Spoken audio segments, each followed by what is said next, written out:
I shared with you last week the words of one of my teachers, Pat Infante. She had said to us in a class that I was taking, "What's good for children is just plain good for everyone." Today we're going to talk more, if you hadn't figured that out, about that idea. Another teacher and colleague of mine, Kim Sweeney, has been saying for the past several years that we're currently living through the slow and steady demise of religious education as we know it. That's a really risky statement for me to be making, given that I direct your religious education program. I'm very aware of that, but I've been with you for 8 years, and I think we've built some trust up. I promise I won't say anything that I haven't put a lot of thought into. In June of 2017, Sweeney published a paper entitled "The Death of Sunday School and the Future of Faith Formation" for the New England region of the Unitarian Universalist Association. In her paper, Sweeney writes that due to factors like a smaller number of adult people, just a general smaller population of adults compared to 30 years ago, as the boomers age out and Gen Xers and millennials age into leadership roles, the widening gap between the 1% and the 99%, the loss of the middle class, the increase of households where both parents work in order to keep afloat or where single parents are working 2 jobs. Volunteerism has dropped off precipitously in churches all over the country. The old models aren't holding because they were designed for generations ago for needs that have shifted. I can attest to the drop in people able and willing to show up to volunteer in the classrooms here. It's not that they don't want to, it's that there is just plain too much else going on in their lives. I know that my colleagues up and down the I-5 corridor have also experienced this decline. I belong to a professional group, the Liberal Religious Educators Association. We meet once a month to worship together, to plan regional events like middle school retreats, youth advisor and facilitator trainings, and OWL classes for our area. We also swap stories and ideas about how our programs are going and how to help them thrive. I've been the Willamette Valley Loretta board secretary for the last 3 years, attending an additional monthly meeting to help coordinate classes and trainings for other DREs in our area. I teach online classes to DREs across our nation as a contracted employee for the UUA. I can tell you that the decline in numbers of volunteers that Kim Sweeney discusses in her paper has also been experienced by people all over our nation because I've talked with, brainstormed with, and commiserated with countless other DREs for the last 8 years. Now, I used to think that they were crazy for complaining. We are truly, seriously, the luckiest people in the world to get to do this incredible work, helping develop spiritual lives of our youngest congregants. But the discussions I kept having with colleagues from all over reinforced for me a feeling that I had finally found my calling just as it was dying out. And that I either had to evolve the program or continue to hit my head against the wall. Several years ago, in response to the decline in our volunteer pool and a sense of boredom with the RE program, I decided to try a new approach here. Adopting a newly developed and somewhat groundbreaking idea from longtime professional Katy and adding some tweaks and twists along the way, we introduced Spirit Jam. By many standards, it's been a very successful transition. The children enjoy their jams. They want to come to church. We are committed to creating opportunities for various ages to interact and learn from one another. Our paid teaching staff is truly awesome. From time to time, volunteers bring an idea to me about something they want to teach. Thank you. But if I am honest, more often than not, the staff come up with the lesson plans and steer the direction that Spirit Jam is going to go.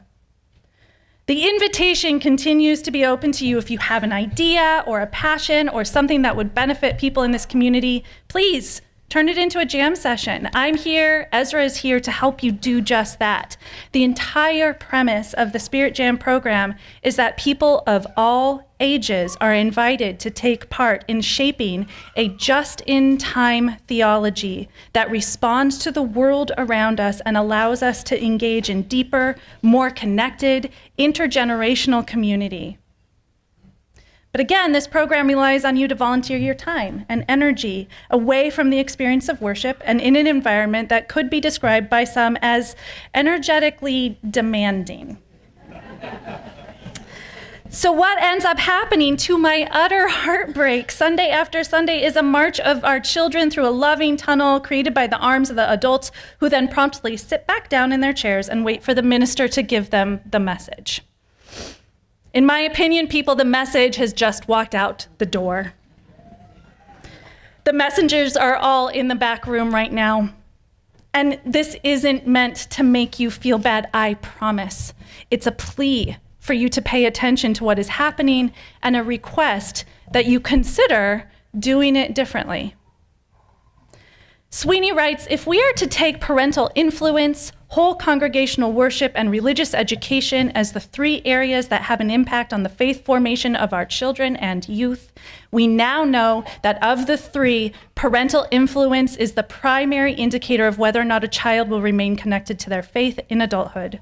In fact, this can happen without ever entering a congregation or participating in a religious education program. It's that powerful. Second to that, by way of lasting impact, is participation in whole congregation worship. Knowing and being... Say that again. Second to that, by way of lasting impact, is participation in whole congregation worship.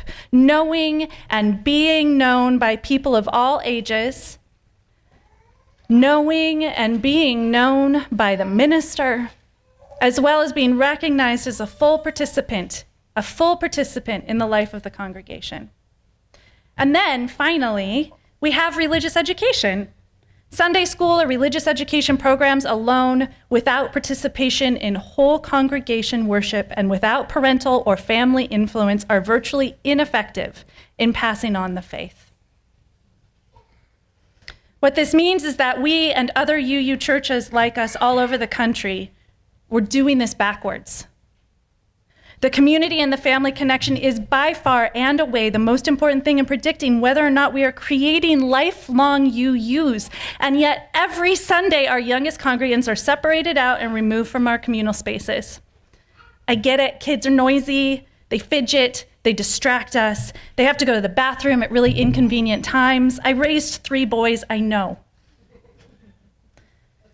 And they leave by their own choice, too, going where they can be with their friends and talk loudly and voice their opinions and their questions without being shushed. We want that for them. It's wonderful.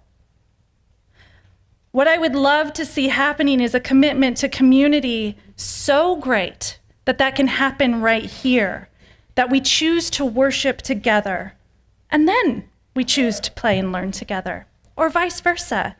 With some planning and some spiritual practice, some trust and transformation, maybe a little luck, those children will one day become our elders, but not without our help. Sweeney writes, Unitarian Universalism is one of the few denominations in the United States that assumes that children cannot and should not be in weekly worship with adults for an hour. And I just want to pause here for a moment. Did you notice the shift in the room when Sarah said the prayer this morning? All our kids were here. They can do this with us. The Unitarian Universalist Association's 2005 Commission on Appraisal report found that the way UUs raise our children seems to prepare them for something completely different than what Unitarian Universalism actually offers. This suggests that UUs should change one or the other or both. Without experiencing worship with the whole congregation, UU children and youth cannot learn how to be in a sanctuary, let alone benefit from the spiritual practice of congregational worship.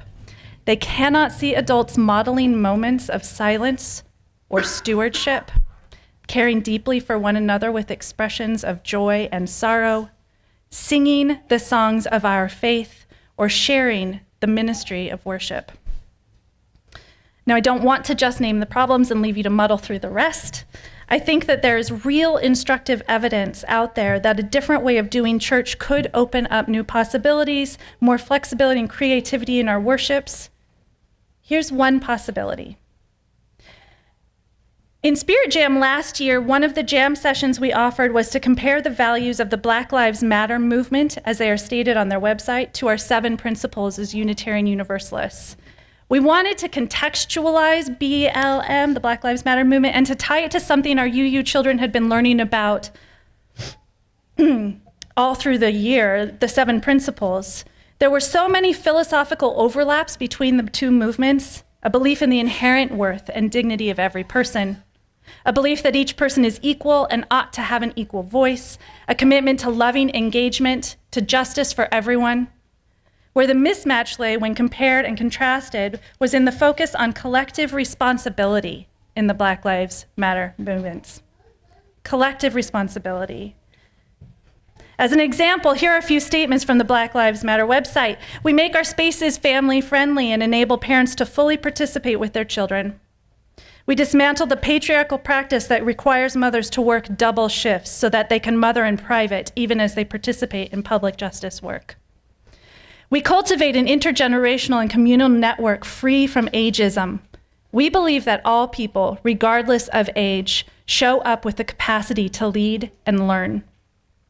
We disrupt the Western prescribed nuclear family structure requirement by supporting each other as extended families and villages that collectively care for one another, especially our children, to the degree that mothers, parents, and children are comfortable.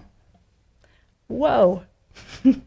How radical would it be to decenter the individual experience here and instead center our community, to learn from our Black siblings in spirit and other communities of color? How would it be to collectively, fiercely defend the right of every person to be in this shared space?